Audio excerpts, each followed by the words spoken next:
Dans un pays où plus de 60% de la population est constituée de jeunes, la désinformation représente un danger réel.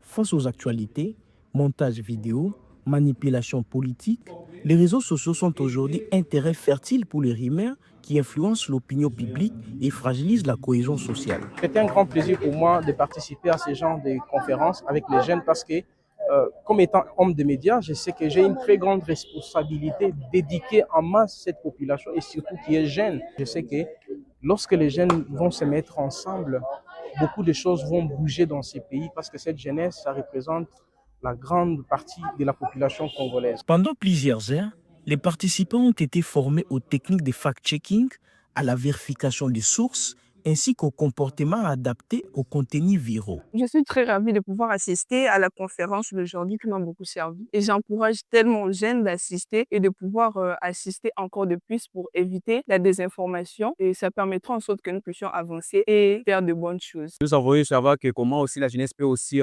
traiter les informations. On ne peut pas tout prendre. Donc, la jeunesse doit être en mesure de bien capter une bonne information et de pouvoir aussi checker les informations. Pour les organisateurs, cette rencontre est une étape essentielle dans la construction d'une génération consciente et responsable. Un grand merci à tous les participants qui ont eu à participer à la dite matinée scientifique. La République démocratique du Congo a besoin de la jeunesse. Si la jeunesse consciente, si la jeunesse d'aujourd'hui ne s'élève pas pour prendre les choses en main, personne ne le fera à notre place. Face au défi de la désinformation, l'éducation médiatique apparaît comme une solution incontournable. Et pour les jeunes Congolais, ce type d'initiative ouvre la voie à une nouvelle culture, celle de l'analyse, du doute et de la responsabilité en ligne.